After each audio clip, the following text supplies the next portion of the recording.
Jean-Marie Gazangel, conseiller municipal vétéran de l'équipe, impliqué dans 2 ou 3 petites associations.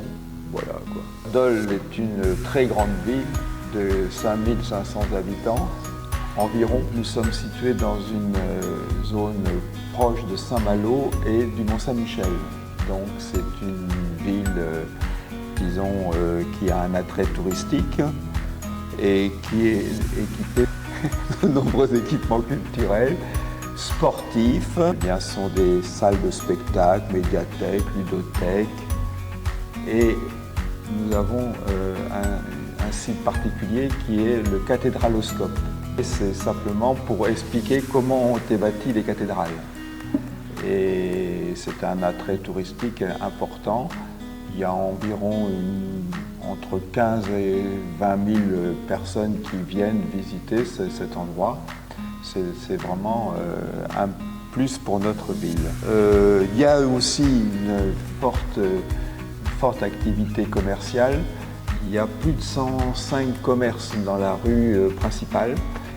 Et à côté de tout ça, il y a quand même toute une zone où il y a une autre activité commerciale qui se trouve dans un site qui s'appelle les Rolandières, avec des grandes surfaces. La municipalité a su différencier ces deux points d'activité commerciale.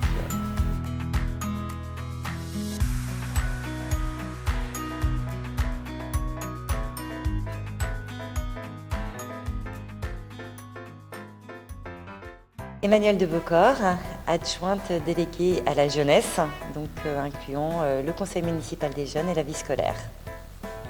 En fait, j'ai eu la chance de pouvoir voir l'évolution des idées plein la terre, qui à la base n'était finalement qu'une petite association d'éducation à l'environnement et qui très rapidement ont accueilli de nouvelles forces, impulsées aussi par la COP21. Notre maire a su attirer les gens au niveau de cette COP21.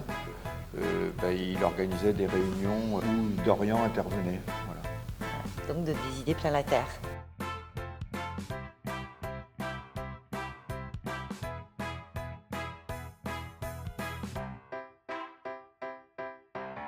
François Garnier, qui a développé son idée de compostage collectif, donc Composte Tout, qui sous la houlette finalement des idées plein la terre au début, et puis l'activité prenant de l'ampleur, il a créé sa propre association.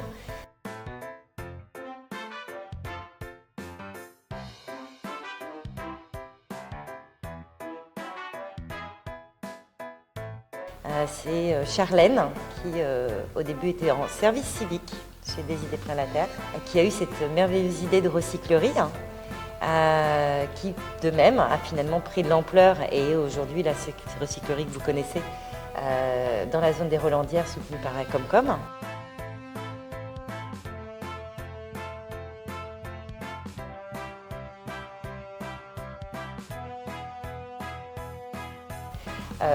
Ils ont ensuite eu l'idée de créer la ZUT, une utopie utile à la transition. On se trouve ici à la ZUT, un tiers-lieu associatif. Il y a des associations, des auto-entrepreneurs, des intermittents qui travaillent ici dans des bureaux partagés. Dans le cadre de l'animation du lieu, c'est Des idées plein la terre qui est une association qui est hébergée ici, qui anime le lieu. Donc il y a 2 ouvertures par semaine, le mercredi après-midi et le samedi matin.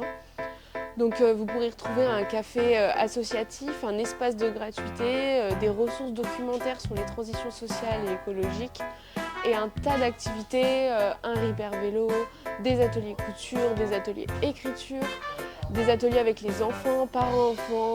Mercredi, on a fait des abris à insectes, par exemple. Régulièrement, ils accueillent en fait toutes sortes d'initiatives. Donc Annie, par exemple, de la Passerelle est aussi passée par chez eux. On a eu le Ruisseau, qui est arrivé aussi via un petit peu aussi la ZUT, avec qui aujourd'hui on collabore, entre autres sur un fruit à la récré avec l'école Louise Michel. Donc tous nos fruits sont commandés au Ruisseau.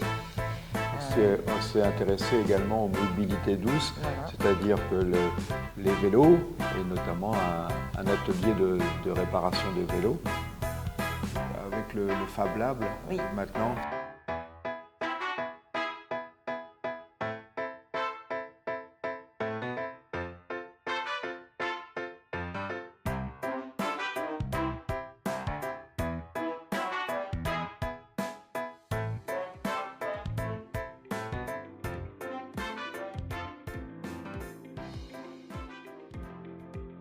On donne des subventions qui sont quand même assez importantes, par exemple au niveau de la ZUT pour leurs locaux, comme la Comcom, puisqu'ils ils ont obtenu la reconnaissance tiers-lieu.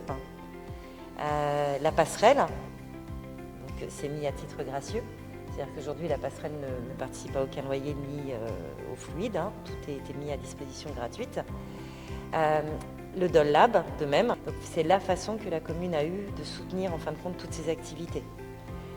Ensuite, le soutien, c'est aussi le soutien humain, c'est-à-dire qu'autant que possible, on reste réellement ancré sur notre territoire.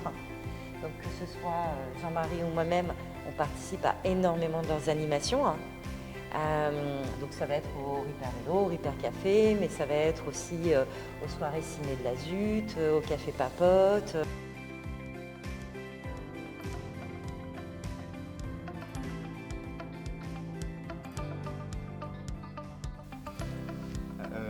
Oui, moi je me souviens d'une demande pour une subvention à Composte Tout, justement. Certains de nos conseillers municipaux ne comprenaient pas cette demande-là.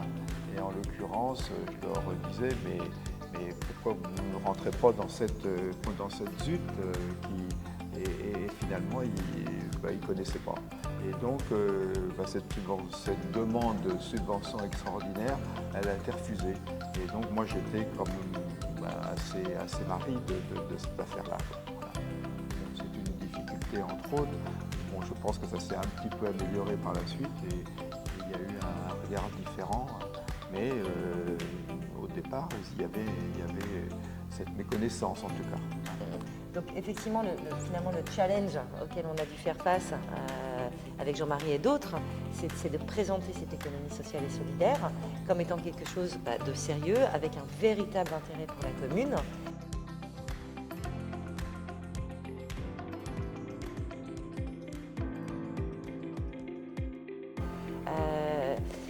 Mais ça donne des projets qui sont juste exceptionnels sur le territoire.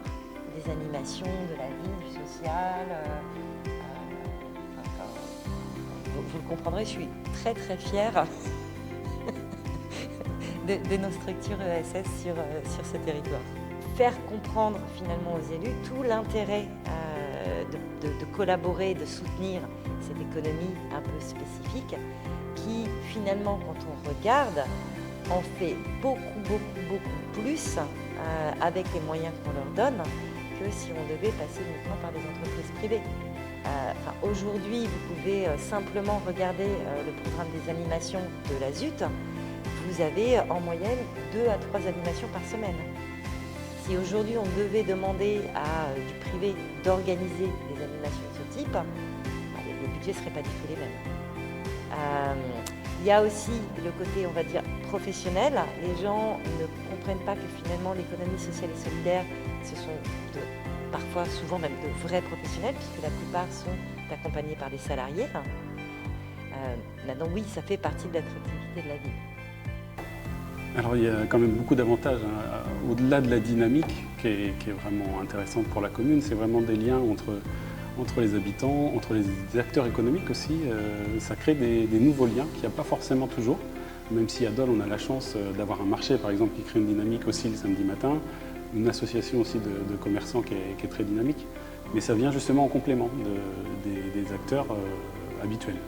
Donc ça, c'est vraiment une force pour la ville de Dole. Et puis, ça crée des dynamiques parallèles, on va dire. Là, du coup, dans Petite Ville de Demain, on travaille sur l'habitat.